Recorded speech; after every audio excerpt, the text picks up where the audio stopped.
오늘 말씀 신명기 19장 14절로 21절의 말씀 주제가 성도의 본분을 잃어가고 있지 않습니까? 라는 내용을 함께 은혜받고자 합니다. 우리가 한 직장이나 한 곳에 오래 머물러 있으면은 사실 활동성이 떨어집니다. 속된 말로 재미가 없어요. 그 문화에 그냥 젖어 들어가게 빠지게 되는 것입니다. 이것을 우리는 인이 박혔다고 합니다. 결과는 소망이나 기대감이 열정 없이 그냥 습관적으로 행하게 된다는 것입니다. 물론 이러한 증상에 의해 나타나는 것 사람마다 다르겠습니다. 사람들은 현재 자신의 삶이 어떤 활력이 없고 너무나 틀에 짜여져 있는 생활이기 때문에 그곳에서 벗어나고픈 일탈하고자 하는 생각이 있는가 하면은 반면에 무력감에 빠지는 자가 있다는 것입니다. 성도의 신앙, 사역자의 길 마찬가지인 것입니다. 투지와 열정, 소망과 사명 의식이 식어지게 되면은 습관적인 신앙에 빠지게 되는 것입니다. 회개해야 되는데, 뭐 해야 되는데, 뭐 해야 되는데 습관적으로는 얘기를 하는데 그것을 실생활에 적용하지는 아니하게 되는 것입니다. 선교는 박사가 되는 것입니다. 그런데 그 중에서도 개구리와 같이 물이 끓어오르는데도 그곳을 벗어나지 못함으로 인하여 가지고 결국은 그 신앙은 죽을 수밖에 없다는 것입니다. 우리는 투철한 사명의식과 복음의 확산을 위해서 다시금 깨어나야 되겠습니다. 네. 열정을 가져야 되겠습니다. 아멘. 잃어버린 첫사랑을 회복함으로 오늘 이 시대를 향해서 다시금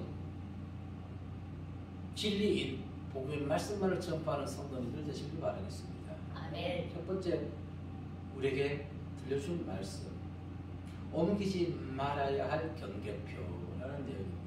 옮기지 말아야 할 경계표. 이 경계표 제도는 인간 생활의 가장 기본이 되는 제도인 것입니다. 14절에서 무엇이라 했습니까? 읽어볼까요? 시작. 내 하나님 여호와께서 내게 주어 차지하게 하시니라. 곧 내 주류가 된 기업의 땅에서 조상이 정한 내 이웃의 경계표를 옮기지 말지니라. 아멘. 가나안 정복 후 이스라엘 백성들이 이제 각각 땅 분배를 받은 이후에 경제와 정의와 경제 정의와 사회 정의를 유지하기 위한 기업의 경계표, 남의 것을 빼앗지 말라는 것입니다. 조상들이 구분해 놓은 것, 이것은 출애굽 1세대는 광야에 죽고 2세대가 가나안에 정복했을 때 그들이 받은 하나님으로부터 기업으로 받은 그 땅을, 형제의 땅을, 지게표를 옮기지 말라는 것입니다. 취급하지 말라는 것입니다. 그럼 비록 자신이 아무리 막던 권력을 가지고 있다 할지라도 연약하고 힘없는 자라고 그것을 뺏어서는 안 된다는 것입니다. 그런데 이 말씀 어긴 왕이 있지요. 누굽니까? 아합 왕이지요. 누구의 것을? 나봇의 포도원을 빼앗았습니다. 나봇의 포도원. 그는 어떻게 됐을까요? 비참한 치료를 맞았습니다. 하나님의 말씀을 어기는 자들. 열왕기상 21장 19절과 38절 말씀에 보게 되면은 시작. 너는 그에게 말하여 이르기를 여호와의 말씀이 내가 죽이고 또 빼앗았느냐고 하셨다 하고 또 그에게 이르기를 여호와의 말씀이 개들이 나봇의 피를 핥은 곳에서 개들이 내 피 곧 내 몸의 피도 핥으리라 하였다 하라. 아멘. 이 말씀을 어긴 아합 채우고가요. 시작. 그 병거 38절 22장 21장인데 22장 38절 죄송합니다. 22장 38절 봅니다. 시작. 그 병거를 사마리아 곳에서 씻으되 개들이 그의 피를 핥았으니 여호와께서 하신 말씀과 같이 되었더라. 거기는 참일이 목욕하는 곳이었더라. 아멘. 자, 19절에서 이렇게 얘기했습니다. 너는 그에게 말하여 이르기를 여호와의 말씀이 내가 죽이고 또 빼앗았느냐고 하셨다. 자, 죽이고 또 빼앗았느냐. 그럼 여기서 어떤 뉘앙스, 어떤 의미를 찾아볼 수 있을까요? 아합은 자기 욕심을 위해서 나뿐만 죽였다는 것이 아니라는 것을 알 수가 있습니다. 내가 죽이고 또 빼앗았느냐. 자기의 권력을 이용해가지고 연약하고 힘없는 백성들의 것을 마구 가르쳤다는 것을 알고 있는 것입니다. 보여주고 있는 것이지요. 그들의 결말은 똑같이 그에게 돌아가게 되는 것입니다. 심은 대로 거두는 공의로운 하나님의 법칙. 자, 현 정부가 잘하는 것 있습니까? 찾아볼 수 없어요. 네. 아주 많은 것을 잘못하고 있습니다. 그 가운데 국민들에게 가장 원성을 받는 1호가 무엇입니까? 예, 땅 관리를 못했기 때문에 국민의 원성을 쌓고 있는 것이에요. 이 4년 동안 지금 갑절이나 뛰었지 않습니까? 하나님께 갑절의 영광을 받아도 우리는 부족한데 세상 것이 갑절이나 뛰어버렸어요. 땅 관리를 못했기 때문에. 하나님께서는 모세를 통하여 들려주신 땅의 문제, 과연 모세를 통해 들려주신 땅의 문제, 이 땅에 국한된 것일까요? 다 두고 갈 것입니다. 그런데 사람들은, 성도들은, 교회들은 이 땅의 것에 혈안이 되어 있어요. 지경을 넓히기 위해서. 하나님은 이 땅의 지경을 넓히라는 것이 아닙니다. 무엇을 넓히라고 말씀하고 있는 것이에요? 복음의 지경을 넓히라고 얘기하고 있는 것입니다. 복음의 지경을 넓히기 위해서는 연약한 교회에 내가 가서 그 교회에 예배가 드려지게 하는 것이 성도의 사명인 것입니다. 큰 교회에서 안주하는 것이 아니라. 근데 많은 자들이 말로는 그렇게 얘기한단 말입니다. 그런 행함이 없다는 것이에요. 자, 그러면은 1차적으로 세상의 토지규례, 예, 말씀하는 건 맞습니다. 신명기 19장 8절에도 보면 하나님께서 아브라함에게 약속했던 것이 있습니다. 읽어보게 되면은 시작. 내 하나님 여호와께서 내 조상들에게 맹세하신 대로 내 지경을 넓혀 내 조상들에게 주시려고 말씀하신 땅을 다 내게 주시되. 아멘. 그렇다면 이 땅은 어떤 땅을 얘기할까요? 신명기 1장 7절의 말씀으로 돌아가 봐야 됩니다. 그래야지 정확히 알 수가 있어요. 읽어보면 시작. 방황을 돌려 행진하여 아모리 족속의 산지로 가고 그 근방 곳곳으로 가고 아라비아와 산지와 평지와 네겝과 해변과 가나안 족속의 땅과 레바논과 큰 강 유브라데까지니라. 아멘. 자, 우리는 여기가 어딘지 몰라요. 그럼 단 하나로 얘기하자고요. 가나안 땅 전체를 준다는 것입니다. 아브라함에게. 그냥 가나안 땅 다 너에게 줄게. 너가 정복해. 다시 한번 질문하겠습니다. 정말 하나님 오늘 모세를 통해서 들려줄 이 말씀이 육신의 땅에 보이는 것에, 미시적으로 보이는 것에 의해서 지금 말씀하고 있는 것일까요? 사도 바울은 사도행전 1장 8절에서 뭐라 얘기했나요? 그의 고백을 한번 들어봅니다. 시작. 오직 성령이 너희에게 임하시면 너희가 권능을 받고 예루살렘과 온 유대와 사마리아와 땅끝까지 이르러 내 증인이 되리라 하시니라. 아멘. 그래서 모세에게 들려주시는 1차적으로는 보이는 땅 지경, 형제들의 땅을 침범하지 말라는 것을 말씀해 주고 있는 것이지만 결과적으로 무엇을 얘기해 주고 있느냐면은 아브라함에게 약속했던 것, 가나안 땅 전체를 주겠다는 것, 사도 바울이 복음으로 증인이 되라고 얘기했던 것, 즉 하나님께서 복음으로 이 땅을 점령하라는 것입니다. 복음으로 땅을 점령하는 것입니다.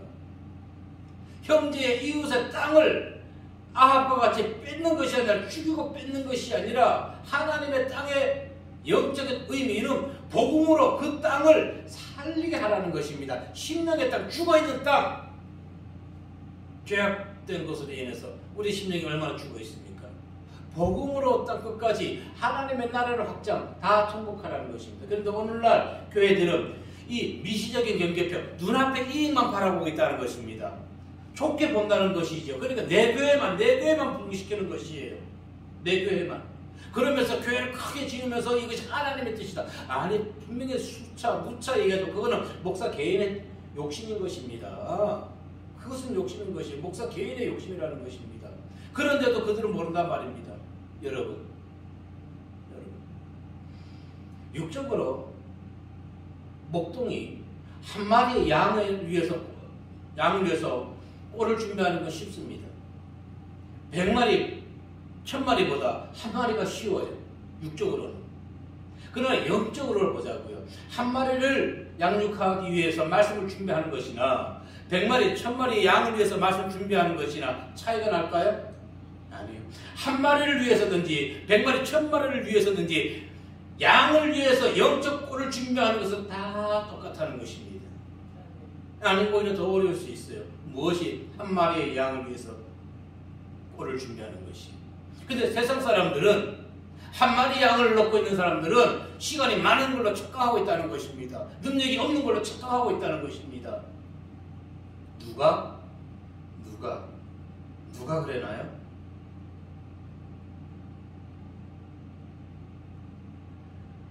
하나님께서 말씀하신 영적인 것과 육적인 것 의미가 무엇일까요? 사람들이 한 마리 양과 100마리, 1000마리 양 이것을 놓고 구분하는 것은 육적 안목으로 바라보기 때문에 그렇다는 것입니다. 성도는 어떤 신앙을 가져야 되는 것이에요? 거시적인 신앙을 가져야 되는 것입니다. 미래를 바라볼 수 있는, 보이지 않는 것을 바라볼 수 있는 영안이 열려야 되는 것입니다. 그런데 오늘 많은 성도들이 보이는 것, 미시적, 짧게 앞에 것만 본다는 것입니다. 멀리 봐야 돼. 보이지 않는 것을 크게 봐야 되는데. 자, 그럼 육적인 것과 영적인 것의 차이점은 무엇일까? 잠시 바라보면 물질만 바라보는 것이 육적인 것입니다. 물질만 바라보는 것이. 이는 타락한 본성에 충실하는 삶을 살아가고 있는 것입니다. 아담과 하와가 무엇 때문에 무엇으로 타락했습니까? 보암직도 하고 먹음직도 하고 탐스럽고 육적으로 보이는 것에 의해서 그들이 타락했던 것입니다. 그래서 유다서 1장 19절에서 무엇이라고 얘기합니까? 읽어보면 시작. 이 사람들은 분열을 일으키는 자며 육에 속한 자며 성령에 없는 자들이라. 아멘. 결국 어떠한 자가 분란을 일으킨다고요? 육에 속한 자는 분란을 일으킨다는 것입니다. 육적으로 생각하는 모든 것은 거기에는 화합이 있을 수가 없는 것이에요. 거기에. 그러면 영적인 것은 현실에 국한된 삶을 살아가는 것이 아닙니다. 영적인 것은 그래. 오직 원하고 바라는 것은 하나님 나라의 확장 위한 것뿐인 것입니다. 영혼을 구하는 것, 그 욕심밖에 없어요. 그것이 죄가 되는 것인가요? 영혼을 바라는 것이 세상 바라보는 것인가요? 예, 스스로에게 질문합니다. 하나님, 내가 왜 영혼 구원을 위해서 20년 동안 3주 전에 한 번 빠지고 나머지 매주 쉬지 않고 나갔나요? 내 욕심인가요? 그것이 질문해봤어요. 내 욕심인지. 지금도 마찬가지 영혼이 한 것밖에 없습니다. 그런데 이제 그것이 희미해집니다. 영혼을 위하는 것이 나 자신을 위한 것이 아닌가 생각하는 이제 혼선이 오는 것이에요. 네. 혼선이 옵니다.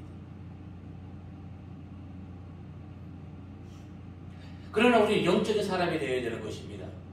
요한복음 6장 63절 말씀에 보면 이렇게 얘기합니다. 시작. 살리는 것은 영이니 육은 유익하니라. 내가 너희에게 이런 말은 영이라. 아멘. 무엇이 우리 영을 죽입니까? 육이 죽입니다.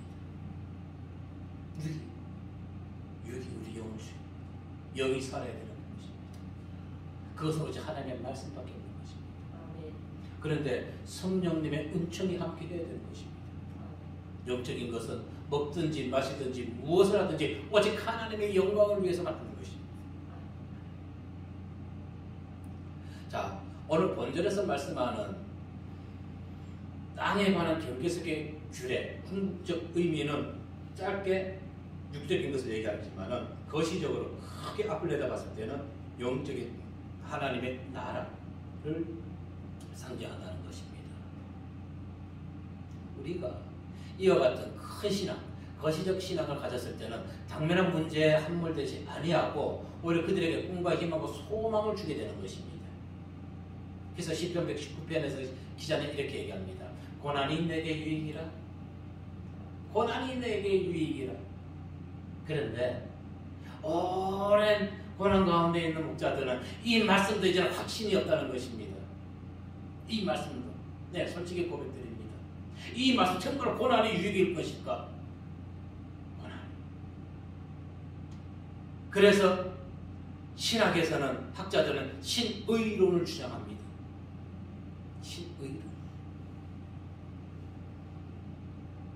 그러나 우리는 결론은 알고 있어요. 그래도 고난의 유익이라. 성경에 인물이 있죠. 욥. 예. 끝까지 가야 되는 것입니다. 무엇을 위해서? 하나님의 영광을 위해서. 자, 우리가 낯선 곳을 갈 때, 여행할 때 어떻게 합니까? 먼저 그곳 지리를 확인하지요. 지리를. 왜 확인해요? 맛집, 또 유명한 곳이 어딘지. 찾는 이유는 무엇입니까? 그곳에 막상 가서 거기에 들어가서 그 마을에 여행지에 가서 찾으면 늦어요. 우왕좌왕합니다. 더 즐거운, 100배나 즐거운 여행을 즐기기 위해서 가기 전에 그곳을 먼저 살펴보는 것이지요. 여행을 안 다녀서 모르지요. 네, 아이고 죄송합니다. 저도 안 다녀봤어요. 그런데 대부분 사람이 여행을 가게 되면은 걔가 먼저 그곳의 맛집은 기본적으로 보지 않나요? 맛집. 저희가 신혼여행 부산으로 갔는데 참 그때가 인터넷도 없고 말로만 들고 가다가 그냥 돌아온 씁쓸한 기억이 있지만은, 자, 그러면은 오늘 하나님께서 모세를 통해서 땅의 경계석을 말씀해 주신 이유, 아까 거듭 말씀드렸습니다만은 땅의 것만 얘기하는 것이 아니라는 것입니다. 여러분 신명기 어떤 책으로 기억하십니까? 모세의 율법이 기록된 오경 중 마지막 책으로만 기억하죠. 예, 많은 자들이 이렇게 가르치고 우리는 이렇게 가르치고 우리는 이렇게 배워왔습니다. 그런데 신명기는 그러한 책이 아니라는 것입니다. 신명기는 약속된 땅으로 들어가기 위한 천국의 설명서인 것입니다. 천국의 설명서. 천국 여행 안내서인 것입니다. 그래서 신명기를 통해 가지고 우리는 이 땅에서 이대로 행하면서 천국에 대해서 어떻게 살아야 될지를 우리는 그걸 알아야 되는 것이에요. 모세 율법으로 끝나는 것이 아니라는 것입니다. 천국의 설명서. 우리는 이 땅에서 이 천국의 설명서를 잘 해석하고 읽고 이해해가지고 이 땅에서 천국의 삶을 살아가야 되는 것이에요. 그래서 우리는 다시 신명기 말씀을 이제부터 정독해 보시길 바랍니다. 율법이 아니라 천국의 설명서이구나. 그래서 시편 기자는 시편 119편 11절에서 이렇게 얘기합니다. 시작. 내가 주께 범죄하지 아니하게 하여 주의 말씀을 내 마음에 두었나이다. 아멘. 주의 말씀을 내 마음에 두어야 되는 것입니다. 그래야지만 천국 여행을 할 수가 있는 것이에요. 천국에서 더 즐겁게 우리가 원하는 것을 찾아갈 수가 있다는 것입니다. 그러면은 시편 기자의 고백처럼 우리는 하나님의 말씀을 마음에 두고 있나요? 그럼 욥의 친구 엘리바스가 세 번째 변론한 것을 들어봅니다. 욥 22장 22절에 시작. 청하건대 너는 하나님의 입에서 교훈을 받고 하나님의 말씀을 내 마음에 두라. 아멘. 엘리바스 또 무엇이라 얘기합니까? 시편 기자처럼 하나님의 말씀을 마음에 두라는 것입니다. 그런데 오늘은 많은 사람들이 하나님의 말씀을 마음에 두는 것이 아니라 세상 것을 마음에 두고 있다는 것입니다. 세상 것을. 다윗은 그 아들 솔로몬에게 이렇게 당부했습니다. 내 아들 솔로몬아, 너는 내 아버지의 하나님을 알고 온전한 마음과 기쁜 뜻으로 섬길지어다. 여호와께서는 모든 마음을 감찰하사 모든 의도를 아시나니 내가 만일 그를 찾으면 만날 것이요 내가 만일 그를 버리면 그가 너를 영원히 버리시리라. 아멘. 우리가 마음에서 하나님을 버리지 말아야 되는 것입니다. 예, 하나님 안 보여요. 우리가 지금 동행하시나요? 아니요. 하나님의 영이기 때문에 안 보인다는 것입니다. 그러면 어디에서 하나님 우리와 함께 하신다고요? 마음에서 하나님을 항상 우리와 함께 하기를 원하는데 우리가 성도들이 세상 것으로 인해서 하나님을 버린다는 것입니다. 육적인 것을 더 선택한다는 것입니다. 하나님은 그들을 버리십니다. 오늘 우리는 시편 기자의 고백이나 엘리바스의 충고를, 다윗의 당부를 지키고 있는 것일까요? 경계패를 옮기지 말라는 것은 8계명과 10계명을 얘기해 주고 있는 것입니다. 도둑질하지 말라, 내 이웃의 집을 탐내지 말라. 즉 너희는 세상에서 이웃 사랑을 실천하라는 것입니다. 사랑하는 사람 것 훔치나요? 아니죠. 보이는 땅의 것을 지키지 못한다면은 보이지 않는 하나님의 것을 보이지 않는 것을 어떻게 지킬 수가 있나요? 그런데 우리는 보이는 것도 지키지 못하면서 보이지 않는 것을 지킨다고 얘기하고 있단 말입니다. 왜? 땅에 있는 장막은 영원한 것이 아니라는 것을 우리 다시 한번 기억해야 되는 것입니다. 아무리 이 나라가 땅 문제를 해결하지 못했다 할지라도 국민들이 땅에 대해서 믿는 자들만이라도 땅에 대해서 그렇게 혈안이 안 되어 있었다면 이렇게 지금 올라가지 않았어요.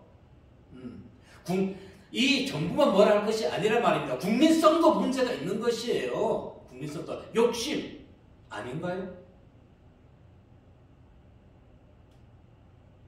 그런데 참 어리석게도 성도들도 땅에 있는 것에 눈을 뜨지 못한다는 것입니다. 땅에 대해서. 땅의 것을 찾고 구하는 열정, 그 10분의 1이라도 하나님을 찾고 구하는데 사용하면 얼마나 좋을까요? 땅의 것은 열심히 찾는데 하나님을 찾지 않는다는 것이 왜 그럴까요? 이미 나는 하나님을 믿고 있는 것이거든. 하나님을 믿으니까 하나님이 이제 나에게 뭐만 주시는데 오로지 축복만 주시면 돼. 그분은 축복의 하나님이요. 한국교회가 기복신앙으로 잘못 가르쳤다는 것입니다. 아주 잘못 가르쳤습니다. 고린도후서 5장 1절과 2절에 보면 이렇게 얘기합니다. 시작. 만일 땅에 있는 우리의 장막집이 무너지면 하나님께서 지으신지 곧 손으로 지은 것이 아니요 하늘에 있는 영원한 집이 우리에게 있는 줄 아느니라. 참으로 우리가 여기 있어 탄식하며 하늘로부터 오는 우리의 초소저녁기를 간절히 사모하노라. 아멘. 성도는 육은 이 땅에 있을 수밖에 없습니다. 그러나 육이 있을 동안에 하늘로부터 내려오는 하나님의 은혜, 하나님의 보살핌, 하나님의 다루심을 받기 위해서 그것을 간절히 사모해야 되는 것입니다. 아멘. 그런데 우리는 어떻게 해요? 하나님을 이상한 분으로 만들어요. 스토커로 만들고 있어요. 우리는 다른 것을 찾아 헤매는데 하나님 우리를 찾아옵니다. 그것이 스토커가 아닌가요? 왜 하나님을 스토커로 만들어요? 우리가 하나님을 바라보면 되는데 아멘. 하나님을 바라보면은 그분이 외롭지 않을 텐데 그분이 스토커가 아닐 텐데 그분의 이름이 이 땅에서 영광을 입고 빛을 잃지 아니할 텐데 오늘날 성도들이 그분을 바라보지 않고 세상을 바라보기 때문에 그분의 영광이 다 묻혀버린다는 것입니다. 그분을 믿는 자들이 없다는 것입니다. 성도들이 올바른 삶을 본을 보여주는 삶을 살아가지 아니하기 때문에 예수님의 탄생에 대해서는 십자가 탄생은 예수님이 말 위에 태어나신 탄생은 이렇게 준비하면서 왜 삶에서는 우리가 그렇게 하지 못하는 것일까요? 왜?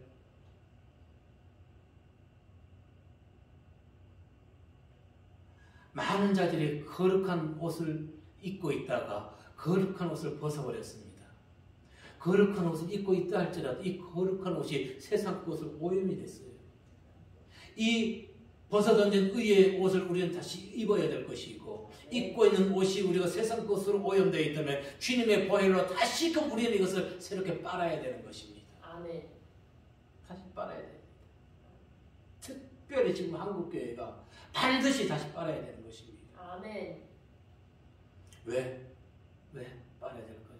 영원한 장막, 영원한 처소에 거하기 위해서는 이 더러운 옷을 입고 옷을 벗고 예복을 벗고 그곳에 들어갈 수 없기 때문에 예복을 입고 더러워진 것을 주의 보혈을 빨고 그래야지만 천국 잔치에 참여할 수가 있는 것입니다. 말씀에 기록된 영적 지계석을 우리는 정확히 지키고 옮겨서는 안 되는 것입니다.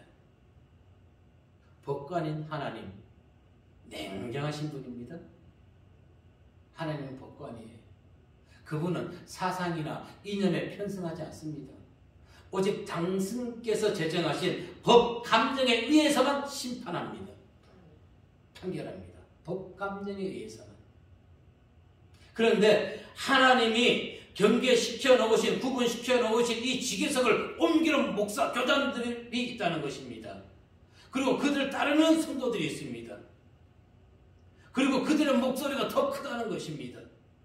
항상 강조하죠. 차별금지법 해라, 뭐 해라. 그런 것들이 지계석을 옮긴 것을 그들이 하나님의 말씀에 영적 지계석을 옮겨놓고 자신들이 큰 소리를 옮기는 것이에요. 세상 사람들은 몰라요. 그것이 맞는지 알아요. 아니에요. 성경에 전 위배되는 행위 아닙니까? 세상은 그들과 짝이 돼서 아무런 얘기도 안 해주고 있어요. 안 해줘요. 로마 제국에서는 타인의 지계석을 경계표를 옮긴 사람은요 극형에 처했습니다. 이스라엘 백성들은 어땠을까요? 하나님의 저주를 받게 되는 것입니다. 신명기 27장 17절 말씀해 보니까 시작. 그의 이웃의 경계표를 옮기는 자는 저주를 받을 것이라 할 것이요 모든 백성은 아멘할지라. 아멘. 그러면은 이 지계석을 옮기는 자들만이 하나님의 저주를 받을까요? 아니에요. 하나님과의 관계를 위반한 모든 자에게 저주가 임하게 되는 것입니다. 우상숭배, 부모에 대한 불경, 이웃을 속이는 것, 어려운 처지에 있는 사람을 속이는 것, 뇌물 받는 것, 율법 지키지 아니하는 것, 이 모든 것을 어기는 자가 하나님의 저주를 받게 된다는 것입니다. 그러나 하나님은 죄에 대해서는 당하신 분이지만은 긍휼을 베푸신 하나님. 그래서 세상에서 어떻게 얘기합니까? 죄는 미워하되 사람은 미워하지 말라 그러지요. 예, 어디서 나올 거예요? 성경에서 나왔지요. 하나님은 죄에 대해서는 반드시 심판하십니다. 그러나 그 죄진 자를 영원히 완전히 심판하는 것이 아니라 그에게 긍휼을 베풀어 주시는 하나님. 이사야 54장 7절 8절 말씀 보니까 시작. 내가 잠시 너를 버렸으나 큰 긍휼로 너를 모을 것이요 내가 넘치는 진노로 내 얼굴을 내게서 잠시 가렸으나 영원한 자비로 너를 긍휼히 여기리라. 내 구속자 여호와께서 말씀하셨느니라. 아멘. 오늘날 힘 있는 자들, 빽 있는 자들, 권력자들 너나 할 것 없이 위증의 죄를 서슴없이 지고 있지 않습니까? 저지르지 않습니까? 위증하는 거 그냥 쉬워요. 기억나지 않습니다? 글쎄요, 내가 그것이 결정권이 있나요? 위증을 하고 있는 것이에요. 그래서 국민들은 그런 걸 다 잊어버린단 말입니다. 아니요, 하나님의 영에 있는 사람은 그들이 했던 것을 행동했던 거 잊어버리면 안 되는 것입니다. 그걸 알고 이 나라를 온전히 이끌어갈 자를 우리는 뽑아야 되는 것이에요. 아주 워낙 두 사람이 말씀이 많다 보니까 이제는 합리화시켜주고 있어요. 합리화를 시켜주고 있어. 하나님은 그러한 자 용서할까요? 아니요, 절대 용서하지 않을 것입니다. 이사야 35장 8절 말씀에 보면 시작. 거기에 데려가 있어 그 길을 거룩한 길이라 이끄는 바 되니 깨끗하지 못한 자는 지나가지 못하겠고 오직 구속함을 입은 자들을 위하여 있게 될 것이다. 우매한 행위는 그 길로 다니지 못할 것이요. 아멘. 성도가 우매한 자가 되어서 하나님 위의 길을 벗어나는 어리석음을 행해서는 안 될 줄로 믿습니다. 그런데 오늘날 많은 자들이 아까 조금 전에 얘기했듯이 하나님의 지계석을 말씀의 경계표를 옮긴 교단들의 목사들의 얘기를 듣고 그들의 말을 순종하는 자들이 너무너무 많다는 것입니다. 그들 모두 하나님의 심판받을 것입니다. 제가 얘기하는 것이 아니에요. 성경이 기록되어 있기 때문에 말씀드리는 것입니다. 성경이 기록되어 있기 때문에. 앞에서 법관은 사상이나 이념에 편승하지 아니한다고 했습니다. 오직 법의 감정에 따라서 판결해야 된다고 했지요. 변호인 또한 마찬가지인 것입니다. 로마서 8장 34절 말씀해 보니까 시작. 누가 정죄하려 죽으실 분 아니라 다시 살아나실 이는 그리스도 예수니 그는 하나님 우편에 계신 이자여 우리를 위하여 구하신 자이시니라. 아멘. 보세요. 예수님은 오늘도 하나님 우편에서 당신의 택한 백성들을 위해서 지금 변호해 주십니다. 잘못한 것도 변호해 주는 분이 아니에요. 불의하게 세상 권세에 억압당하고 힘들어하고 고통받는 고난받는 당신의 택한 백성을 위해서 하나님께 변호해 주는 것이지 죄악을 저지른 자들을 향해서 변호해 주시는 분이 아니라는 것입니다.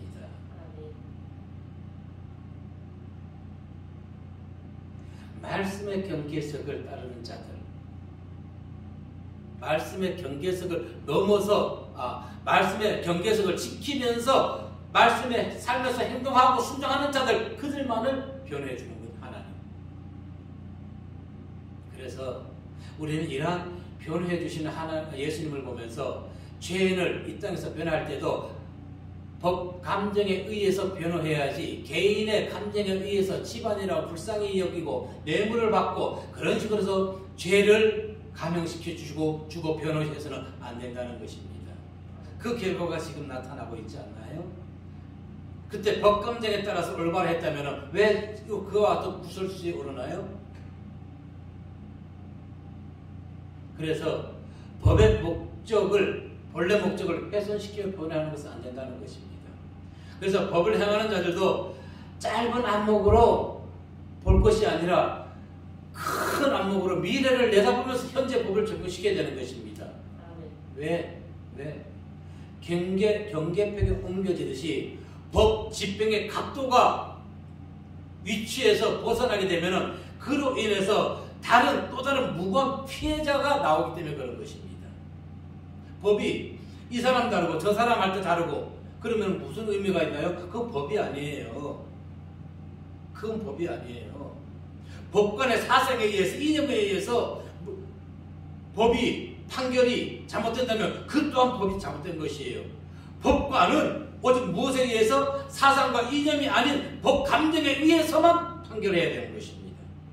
이 나라에 과연 법 감정에 의해서 판결하는 사람들이 얼마나 있을까요? 우리는 그런 자들을 양성시켜야 되는 것입니다. 그래야지 대한민국이 더 살기 좋은 나라가 될 것입니다. 잠언 22장 22절 28, 29절 말씀 보면은 시작. 약한 자를 그가 약하다고 탓하지 말며 공고한 자를 소문에서 악죄하지 말라. 28절에 보니까 시작. 내 선조가 세운 내 직에서를 옮기지 말지니라. 내가 자기의 일에 능숙한 사람을 구하느냐? 이러한 사람은 왕 앞에 설 것이요 천한 자 앞에서 서지 아니하리라. 아멘. 자기 일에 능숙하기 위해서는 어떻게 되나요? 법 감정을 지키면 되는 것이에요. 말씀을 순종하면 되는 것입니다. 그것이 우리의 성도의 의무인 것입니다.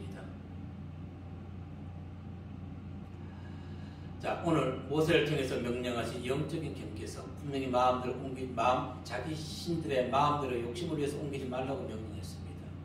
그리고 하나님은 죄에 대해서 반드시 심판하시는 분.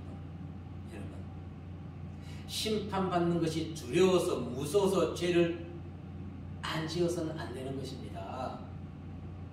근데 많은 자들이 심판받는 게 무서워서 죄를 안 져요.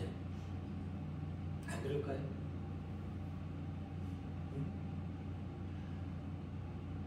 제가 운전할 때 차가 없으면 좀 빨리 달리고 싶어요. 근데 이제 빨리 달릴 수 있나요? 아니요. 못 달려요. 50km, 30km 지켜야 돼요. 빨리는 가고 싶은데 그 범칙금 내기 아까워서 빨리 못 달리는 것이에요. 그런데 이래져서는 안 된다는 것입니다. 잘못된 것이에요. 신호가 있든 없든 규정속도 지키는 것이 정상적인 것입니다. 상대방도 이해하고 나의 안전도 이해할 수 있고 동성도의 안전도 지킬 수 있고. 근데 우리 대부분 사람들은 그것이 아니에요. 무엇이 두려워서 지킨다는 것입니다. 이거 잘못된 신앙입니다. 잘못된 생각인 것입니다. 심판이 두려워서 죄를 짓는 것이 아니라 하늘에 있는 영원한 집을 사모하게 되면은 죄를 짓지 않습니다. 아멘.